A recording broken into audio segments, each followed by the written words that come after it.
a ordenar la acumulación, el envío de todos los autos al que previno si lo estima procedente. Entonces, esta jurisprudencia creo que nos deja más claro lo que estamos comentando, la diferencia entre lo que es la acumulación y lo que es la concentración.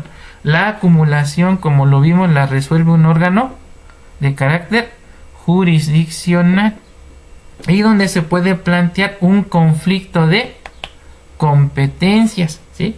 Porque si bien es cierto, se rige por estas reglas de inhibitoria y declinatoria, algunos de los juzgadores pudieran negarse, ¿verdad?, a remitir los autos, y entonces surge un conflicto competencial, donde se tendrán que remitir los autos al superior jerárquico, en este caso los tribunales colegiados de circuito, y son los que finalmente van a determinar si procede o no la figura de la acumulación, ¿sí?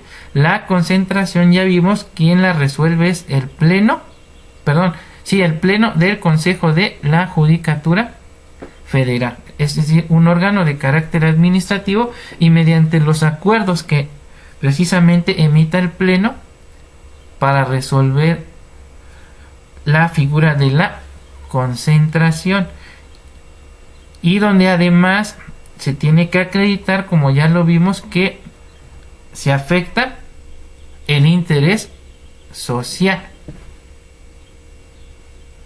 Por eso mi conclusión es que si no prosperó la concentración, lo que pudiéramos solicitar en su momento es la acumulación, atendiendo un principio básico, ¿no? Principio de legalidad, ¿no? Mientras la autoridad solamente puede hacer lo que la norma le permite, el particular puede hacer todo aquello que no esté prohibido, ¿no? Y la ley no me prohíbe que si no prospero la concentración, no pueda promover en su momento una acumulación. ¿Sí? ¿Preguntas hasta aquí? Ivonne, ¿quieres comentar algo?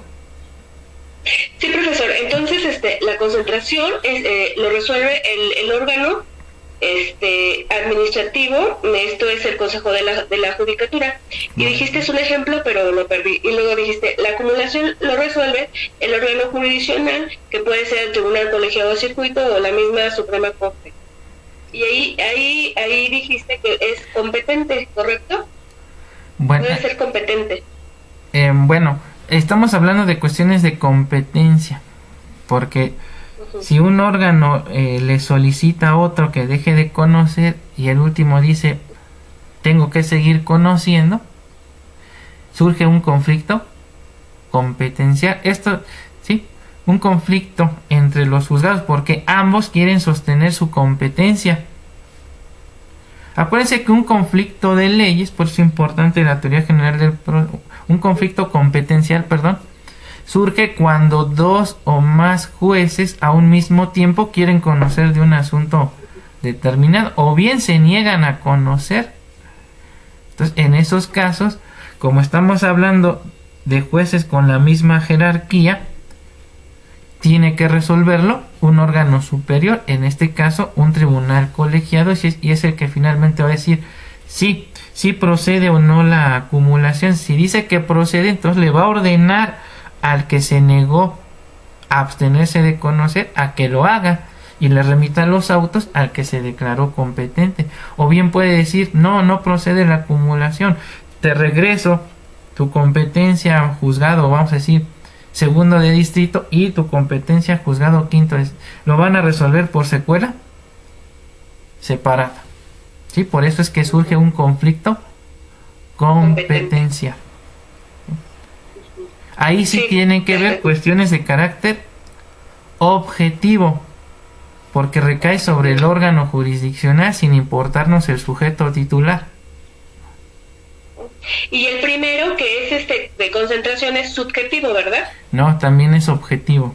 Lo que es subjetivo es el incidente de impedimentos y recusación.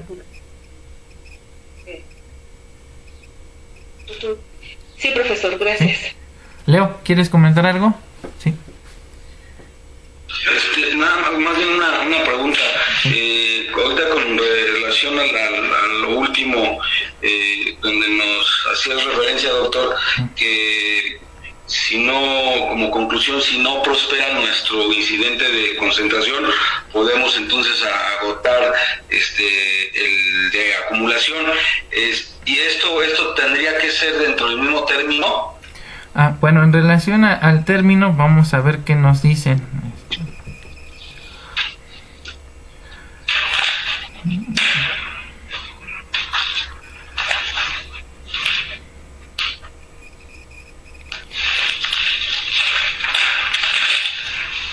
Bueno, en este caso, lo que nos dicen los criterios que hay al respecto es que lo podemos promover hasta antes de que pase a sesión para que se resuelva el asunto.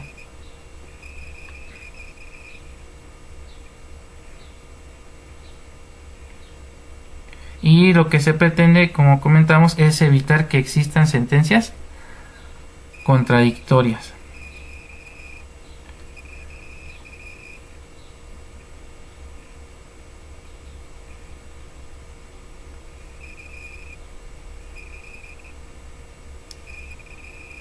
Y por ahí les comparto varios criterios que robustecen esta cuestión de la... Por ejemplo, aquí tengo otra que dice lo siguiente. Bueno, esta es una tesis aislada. Dice: acumulación de autos en el juicio de amparo. Procede vía incidental, aunque la legislación vigente a partir del 3 de abril de 2013 no contemple expresamente dicha figura. Es decir, me está diciendo que es un incidente innominado, y no es lo mismo que la concentración, porque algunos llegaron a confundir, pensaban que se había eliminado la figura de la acumulación y de alguna manera se habían subsumido dentro de la figura de la concentración, pero ya vimos que de acuerdo a la naturaleza que de origen tenía la concentración, pues era una figura completamente distinta de la acumulación, dado que la acumulación, ya lo vimos, la resuelve un órgano jurisdiccional, mientras que la figura de la concentración la resuelve un órgano de carácter administrativo. ¿Sí?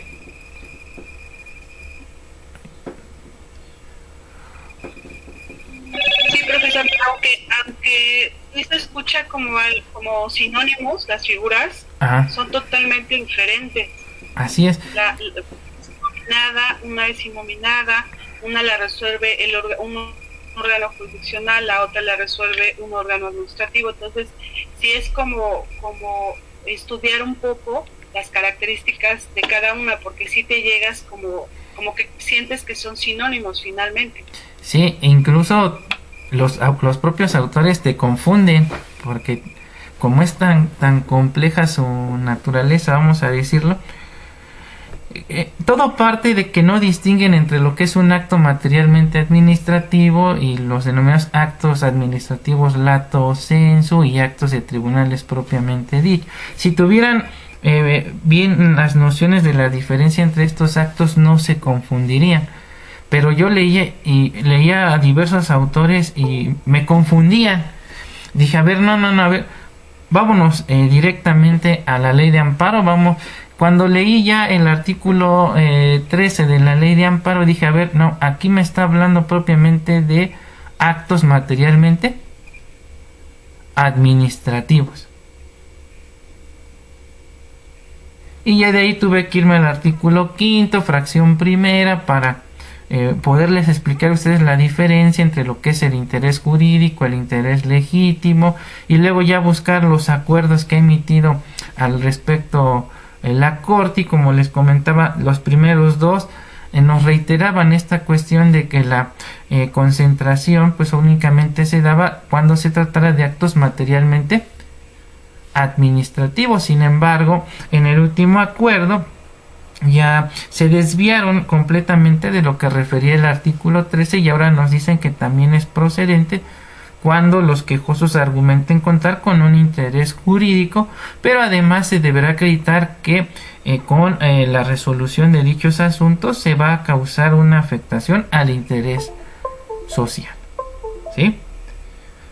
Pero no quiere decir que la acumulación y la concentración sean exactamente lo mismo.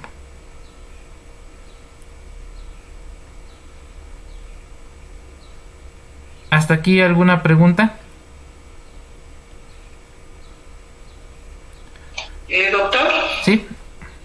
Gracias. No. Es en relación al artículo 13, en el primero y segundo párrafo.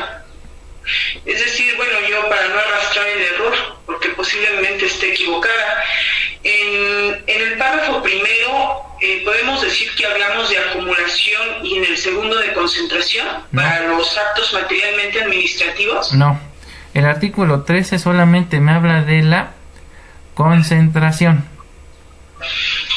La acumulación no está prevista en la ley de amparo, por eso es que la Corte estableció que debemos acudir en forma supletoria al Código Federal de Procedimientos Civiles y a las reglas generales para los incidentes innominados. De acuerdo, ya corregí esa parte porque sí, efectivamente estaba equivocada. Yo el párrafo primero lo estaba interpretando como una acumulación y el segundo párrafo como concentración para actos materialmente administrativos, cuando no es así, y ya corregí esa parte. Gracias. Sí, por eso Sofía nos dijo hace un momento cuando intervino, dijo, hay una diferencia.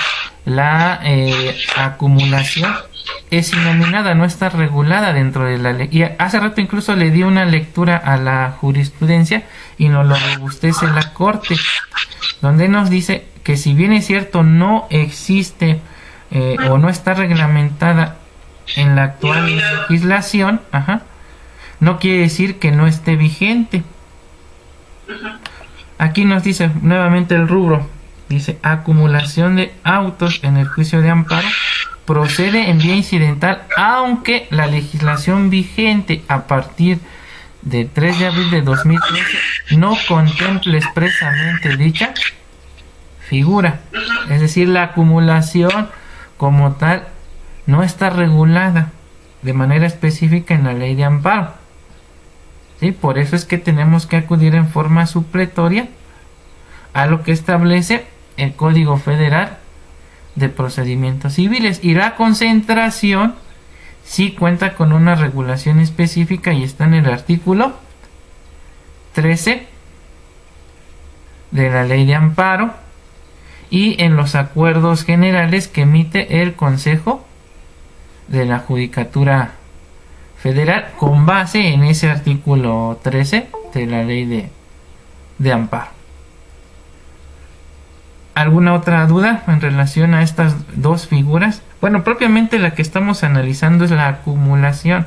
Más adelante vamos a analizar la concentración de manera particular. Profesor, pero sí es importante como en la introducción que nos está dando para el momento de que se explique podamos tener esas diferencias muy marcadas, porque sí es muy muy complejo, es como muy confundible y aceptable hasta cierto punto que lo tomemos como sinónimos, pero sí es muy interesante poder detallar cada una, porque como lo dice, no es tan fácil.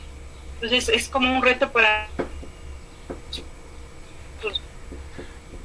Te estamos perdiendo. Cada una de las dos figuras y cómo aplicarlo.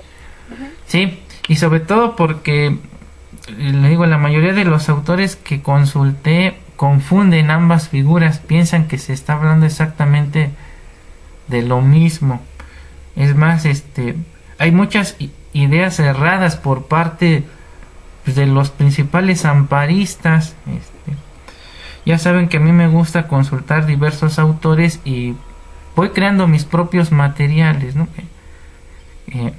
Cada asignatura que imparto actualmente se va convirtiendo en un libro, ¿no? Que posteriormente pues pienso ya publicar. En este caso pues me encontré muchas ideas erradas por parte de de diversos autores. De lo que me doy cuenta es que la mayoría son meramente dogmáticos. A lo mejor tienen mucha experiencia a nivel académico, pero no litigan, no ejercen la abogacía como tal, y al ser meramente dogmáticos vienen este tipo de confusiones. Solamente alguien que está inmerso en la teoría y la práctica puede comprender la diferencia, ¿no?, de diversas figuras procesales. Pero al principio, créanme que cuando traté de basarme en lo que las diferentes opiniones que me daban los autores, lo único que hicieron fue confundirme. Decidí ir mejor a analizar lo que decía la ley, la exposición de motivos, y luego me di a la tarea de buscar los acuerdos que ha emitido el Consejo de la Judicatura Federal al respecto, y pude comprender bien ya la diferencia entre una y otra figura. Por eso es que si llegan a encontrar o están consultando a algún autor y les refieren que se trata de las mismas figuras, ustedes tienen que formarse su propio criterio. Y ya aquí ya marcamos cuáles son las principales diferencias entre una y otra figura. ¿Sí? ¿Alguien más que quiera comentar algo? ¿No? Ok, bueno, vamos a continuar entonces con el análisis de los diversos incidentes. Creo que ya quedó en términos generales explicada la diferencia entre lo que es la acumulación y la concentración. El siguiente incidente que tendríamos que analizar es el relativo al conflicto competencial. Este incidente se encuentra previsto por los artículos 41 a 50 de la Ley de Amparo y puede surgir en cualquier momento procedimental durante el desarrollo del juicio de amparo.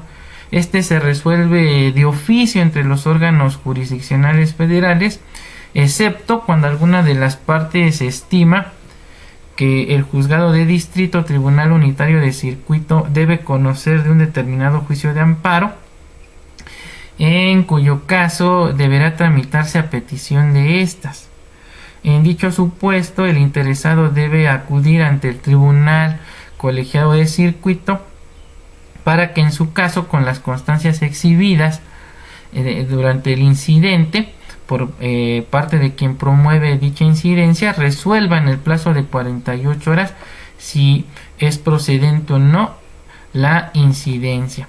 Entonces, bajo la anterior tesitura, considero pertinente analizar el contenido de los artículos 41 y 42 de la Ley de Amparo, que nos regulan de manera genérica este incidente. Dice el artículo 41 lo siguiente: ningún órgano jurisdiccional puede sostener competencia a su superior.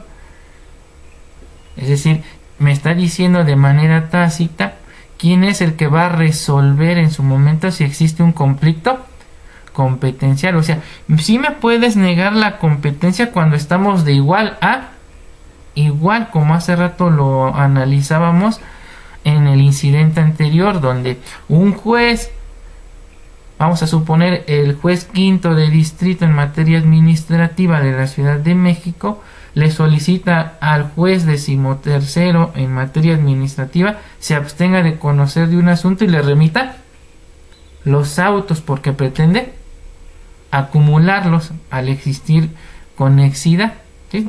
Se pretende acumularlos, para que lo entiendan. Y el decimotercero dice: no, yo soy el competente. Entonces surge un conflicto competencial, y entre ellos se puede negar, ¿verdad?, la competencia, pero no la pueden negar o sostener ante su superior jerárquico, ¿verdad? Si el superior jerárquico, que en este caso es un tribunal colegiado, le dice al decimotercero: remítele los autos al quinto, así debe ser, por disposición expresa de la Ley de Amparo. Así me lo dice, ¿no? Ningún órgano jurisdiccional puede sostener competencia a su superior. ¿Sí? Profesor, ¿sí? Si me permite un comentario, así le llegó uno a papá de mis hijas. ¿Sí? le llegó, él está en el tribunal colegiado, entonces a él le llega un conflicto competencial precisamente de un administrativo, se lo remite a un laboral. Esto es que el trabajador, no, el banco no le quiere abrir una cuenta para que le depositen su sueldo porque es extranjero. Entonces él va al banco y el banco le niega. Él promueve el amparo, pero lo presenta administrativo. Entonces el administrativo lo manda a laboral. Entonces el laboral, el juzgado de distrito laboral, le dice, lo regresa y le dice que no, que él no es competente. Lo mandan a donde está José Luis. Y José Luis me platica, ¿tú crees que tengo un conflicto competencial de un administrativo? Me platica el caso, pero lo mandan a laboral y entonces ya llegan a mí ese incidente y el conflicto es en que ninguno de los dos lo quiere resolver porque no tienen competencia. Entonces yo le pregunté, ¿y qué vas a hacer? Dice, tú dame tu opinión, ¿tú a dónde lo mandarías? Si el acto reclamado es que el banco no quiere abrirle la cuenta a esta persona. Entonces yo, pues a mí se me hizo más por la vía civil y lo platicamos así de nada. Después me dijo, ¿qué crees que si lo resolví? Yo lo mandé a que lo resolviera un juzgado de vía civil por la base de la acción o el acto reclamado que era el contrato. Él quería tramitar un contrato. Era un contrato con el banco para depositar ahí su sueldo, se lo depositaran. Entonces, ahorita que usted está comentando esto del conflicto competencial, yo en algún momento él me lo explicaba, José Luis, y es verdad, o sea, no porque lo diga que es mentira, no, sino que a veces como que lo que usted nos platica, yo lo aterrizo con lo que de repente José Luis me platica y me parece muy interesante. Sí, desde luego el trasfondo del asunto no lo conocemos nosotros, ¿no? Usted más o menos tiene mayores nociones. Supongo que el fundamento que utilizó o el argumento que utilizó el colegiado para que finalmente resolviera un juzgado de distrito en materia civil es que no había una situación de subordinación, sino que existía una cuestión de igualdad entre las partes derivado de un contrato, como usted lo refiere, aunque habría que analizar también la naturaleza del acto y ver si se pudiera dar la posibilidad de que se trate de un particular pero que ejerce actos de autoridad. Obviamente se tendría que acreditar además de eso que el acto está sustentado en una norma de carácter general, que me imagino que por ahí fue donde nada más que a veces los abogados no saben cómo plantear esa situación para que en su momento hubiese sido tramitado ante un juzgado en materia administrativa al considerarse el acto, en este caso del banco, como un acto de autoridad particular que ejerce actos equivalentes a los de una autoridad pública sustentado en una norma de carácter general. Pero bueno, no lo sabemos, el trasfondo solamente lo conoce pues quien resolvió, ¿no? Pero sí, más o menos tengo una idea de cómo es que se resolvió. Obviamente de ahí debió haber derivado alguna tesis aislada en ese sentido y pudiera ser que otro tribunal resolviera en otro sentido, entonces va a surgir dos tesis contradictorias y quien tendría que resolver en su momento es la corte. Esto es lo interesante, ¿no? Del amparo.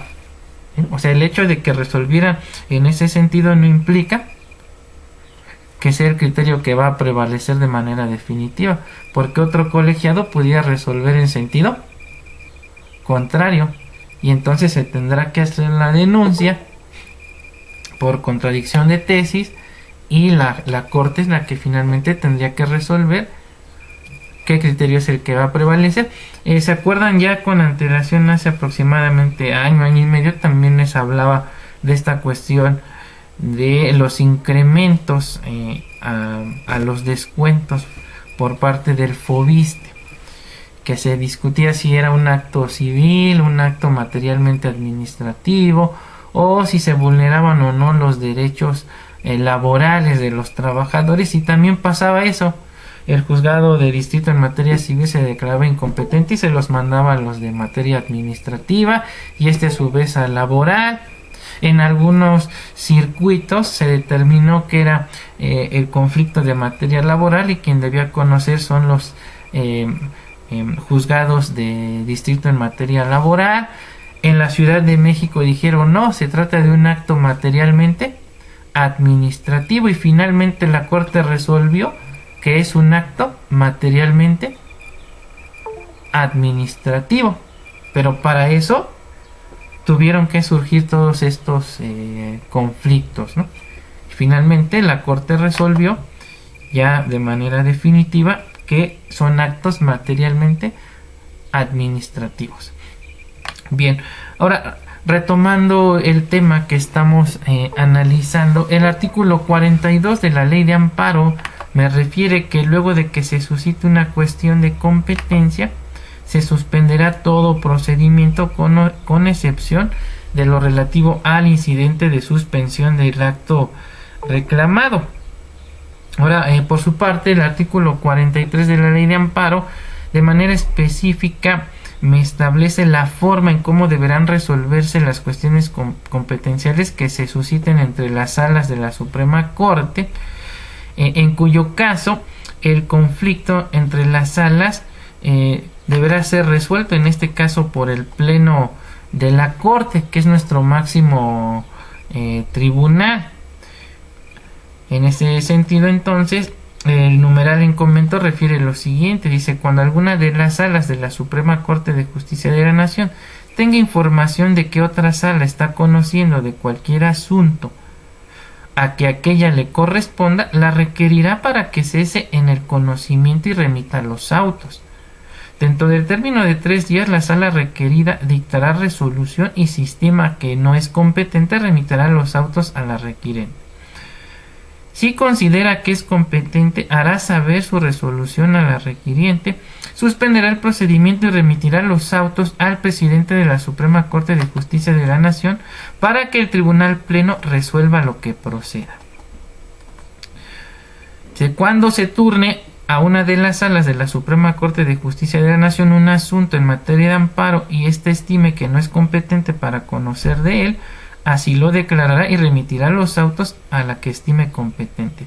Si esta última considera que tiene competencia, se abocará al conocimiento del asunto. En caso contrario, comunicará la resolución a la sala que se hubiese declarado incompetente y remitirá los autos a la Suprema Corte de Justicia de la Nación para que el Tribunal del Pleno resuelva lo procedente. Es decir, este precepto nos reitera lo que hemos venido manifestando.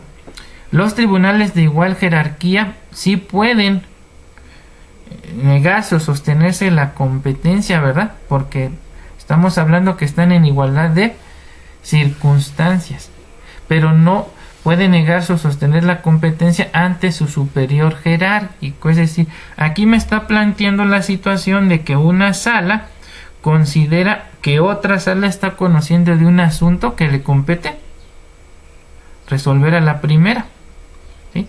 Entonces requiere a la segunda sala para que deje de conocer y le remita los autos, ¿sí? La segunda sala puede decir: sí, efectivamente es de tu competencia, te remito los autos y dejo de conocer. Se acabó, no hay conflicto, ¿verdad? Pero pudiera suceder que la segunda sala le diga a la primera: no, yo debo seguir conociendo. Y entonces, ¿qué va a hacer? Le va a informar a su superior jerárquico, que en este caso es el Pleno de la Suprema Corte, para que éste finalmente resuelva cuál de los dos es el que debe conocer, ¿sí? Entonces, un conflicto competencial. Lo mismo va a suceder cuando el conflicto se plantee entre tribunales colegiados de circuito. ¿Quién va a resolver? Pues las salas, ¿verdad? Que son la autoridad inmediatamente superior. Si el conflicto se da entre juzgados de distrito, pues quien tiene que resolver es su superior, que en este caso sería un tribunal colegiado de circuito. ¿sí? Y así vamos a encontrar diversos dispositivos en la ley de amparo que me hablan de cada uno de los conflictos que pudieran suscitarse entre los diversos órganos jurisdiccionales. Es decir, como ya lo vimos, unos me hablan de las salas y que quien debe de resolver es el pleno, otros me hablan de los conflictos entre los juzgados de distrito y que debe resolver su superior jerárquico. Se me haría ocioso estar leyendo cada uno de los preceptos en particular, por ende se los explico de manera genérica. ¿Hasta aquí alguna pregunta? ¿No? Ok.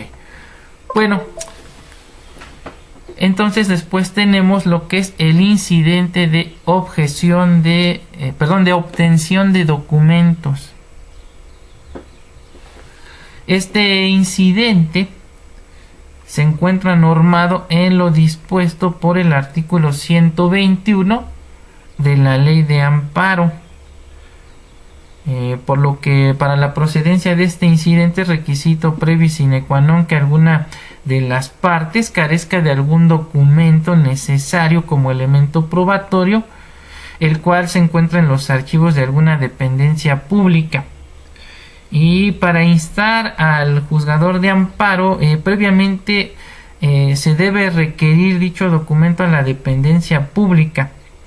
Y en virtud de no atenderse dicha petición, lo cual debemos acreditar por supuesto con el acuse respectivo que presentamos ante la autoridad que resguarda el documento, si hay una negativa entonces por parte de la autoridad, entonces le vamos a solicitar, en este caso al órgano jurisdiccional en materia de amparo, que le gire oficio a la autoridad que me negó la entrega de dicho documento para que lo devuelva incluso con un, lo remita, perdón, incluso con un apercibimiento.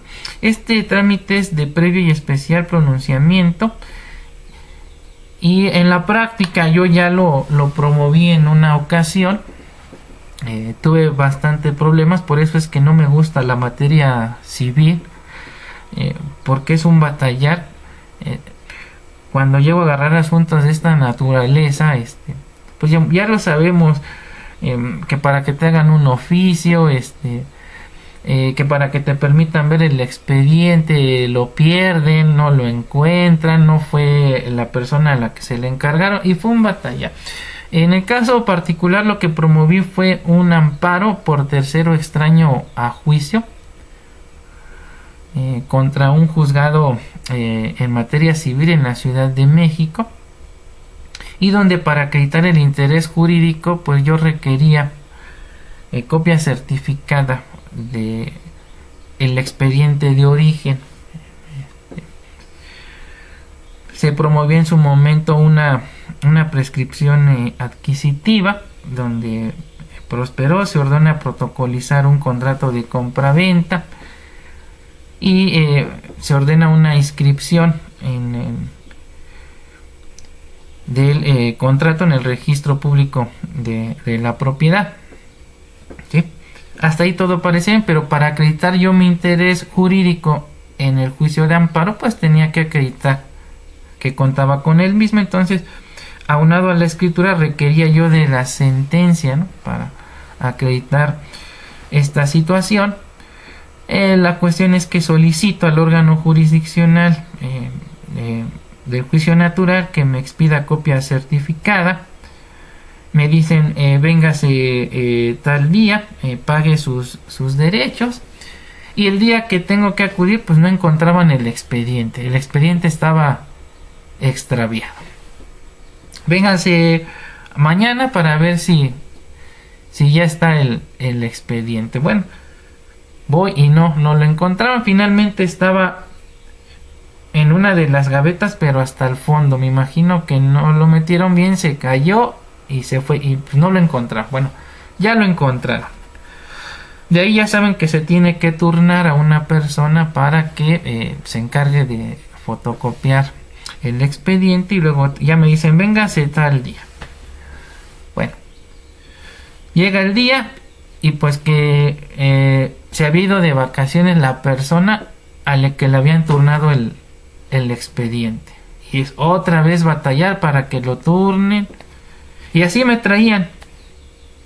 ¿Qué es lo que hago? Obviamente le exhibo al juez de amparo el ocurso donde ya había hecho yo la solicitud y toda esta situación de que me traían vuelta y vuelta y finalmente no me expedían la copia certificada, y entonces con fundamento en lo dispuesto en el artículo 121 de la ley de amparo le solicito al juez de amparo le requiera al órgano jurisdiccional remita la copia certificada del expediente, porque si yo me hubiese esperado a que me resolviera el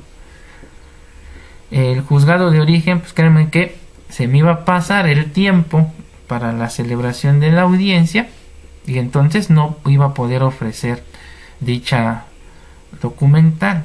Pero esto normalmente me sucede en materia civil y familiar. En materia penal no he tenido ese problema, mucho menos en lo que se refiere al amparo.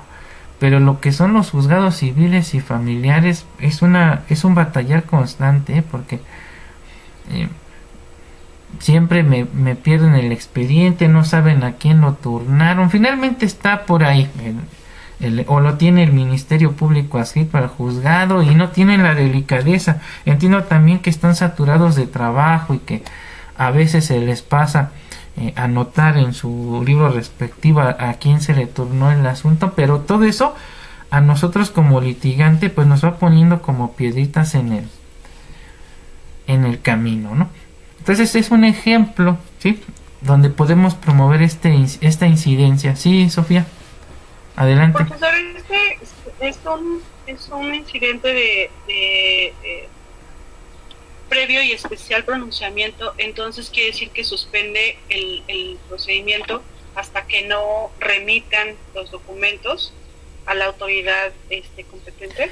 Sí, pues sobre todo si tu prueba que estás ofertando es fundamental para que se resuelva el fondo del asunto. En este caso, pues sí era fundamental porque era con la que acreditaba el interés jurídico en el asunto.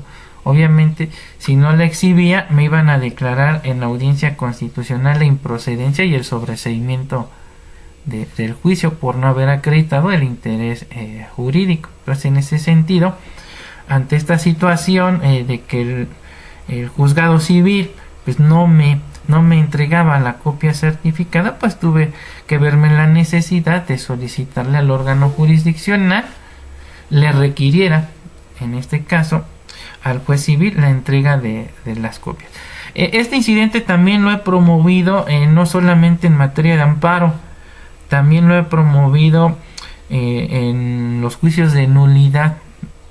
Ahí también tengo problemas, no porque me pierdan el expediente, es porque la autoridad simple y sencillamente no me quiere entregar las copias certificadas de alguna resolución. Por ejemplo, te hablo de los órganos de control interno, la Comisión de Honor y Justicia de la Secretaría de Seguridad Ciudadana.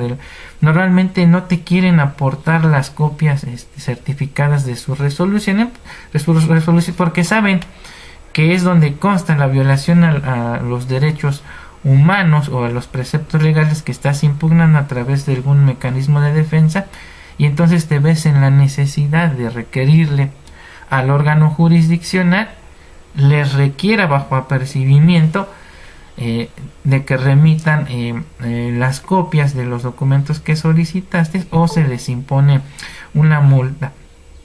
A veces hasta son reincidentes en este tipo de conductas porque finalmente ellos no pagan las multas, y este tipo de autoridades lo que buscan es posponerte obstáculos o piedritas en el camino para que tu cliente se desespere y desista de la acción. ¿Sí? O sea, este es el batallar constante o lo que nosotros afrontamos como litigantes allá afuera. Entonces, les he comentado en algunas otras sesiones, o sea, si uno conociendo más o menos de la ley, de la estructura del proceso, nos ponen obstáculos. Imagínense aquellos que no tienen ni la más remota idea de lo que es el derecho, los hace como quiere la autoridad o los órganos jurisdiccionales, ¿no? Entonces, insisto, debemos estar bien preparados. Creo que actualmente no podemos ser de esos abogados de montón, ¿no? O como vulgarmente dicho, abogados de machote. Debemos estar bien preparados y saber cómo combatir este tipo de actos arbitrarios por parte de las autoridades.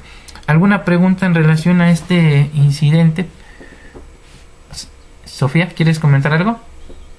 Sí, me imagino, bueno, esto hay que checarlo, pero sí me quedó la duda de que este incidente tendría que ser, por obvias razones, si es de previo y especial pronunciamiento, tendrían que ser documentos sumamente importantes. O sea, yo no puedo tramitar un incidente de obtención de documento, no sé,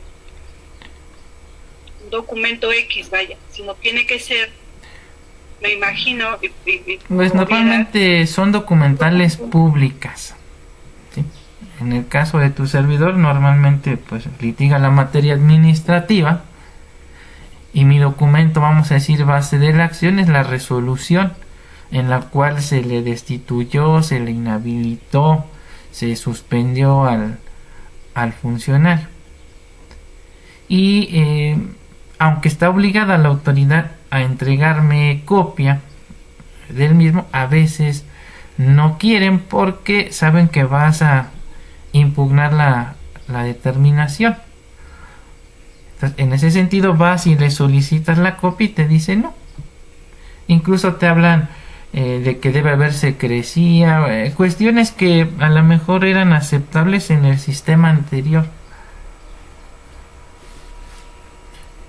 Entonces te ves obligado en estos casos a interponer diversos recursos o medios de defensa contra esos actos arbitrarios. Y en este caso en específico, si no te quieren proporcionar copia de una resolución y estás promoviendo el amparo, entonces lo que yo hago normalmente, si no la tengo a mi disposición, la documental, hago referencia a que ya la requerí a la autoridad y obviamente exhibo mi acuse respectivo, porque la tengo que anunciar, ¿verdad?, con antelación.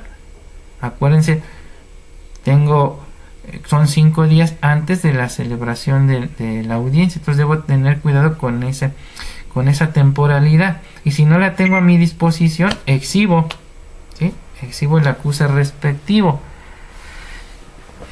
Tengo un periodo para hacer los trámites correspondientes, y si me empiezan a poner obstáculos, entonces para esto está esta incidencia, ¿no? Que fue lo que me ocurrió con el juzgado civil. O sea, yo le ofrecí en tiempo y forma, exhibí mi acuse, dije, bueno, la fecha constitucional es para tal día, tengo este periodo, más o menos eran como 15 días naturales para hacer el trámite correspondiente, pagar mis derechos, hacer la solicitud, bueno, todo esto. Pero pues me traían vuelta y vuelta.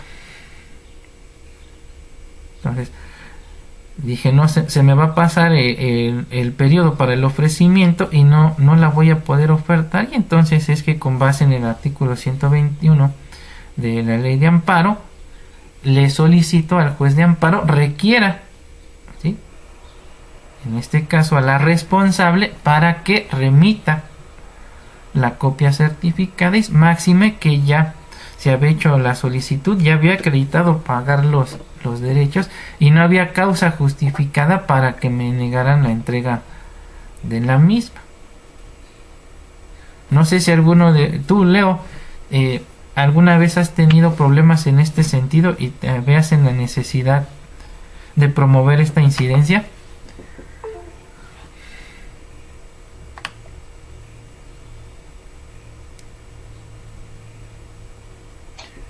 Bueno, sí, adelante. No, nada más, creo que ya tiene algunos, pues, bastantes años donde efectivamente en un asunto se requería una documental pública, no recuerdo ahorita con exactitud qué era, y ya se le había solicitado por escrito a la autoridad responsable y daban muchas evasivas.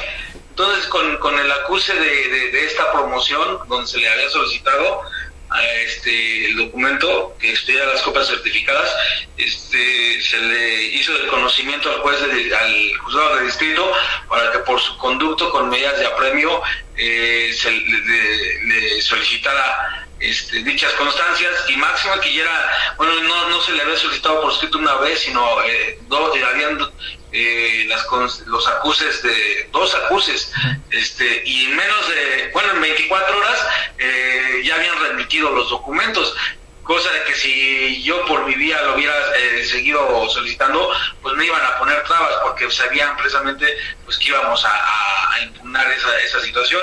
Entonces a través del juez de distrito pues fue muy rápido, y me quedó claro que pues siempre yo he tenido la observancia que pues no es lo mismo materia de amparo a muchas otras, ¿no? Litigar en el ámbito federal, en juzgados federales, es más técnico, y para mí pues es más elegante. Ese es el término que yo le doy. No batalla uno tanto, es muy fluido, y sí se puede apreciar que pues sí hacen se esfuerzan por hacer mejor el trabajo y actuar dentro del marco normativo, de manera apegándose precisamente a casi en su mayoría a los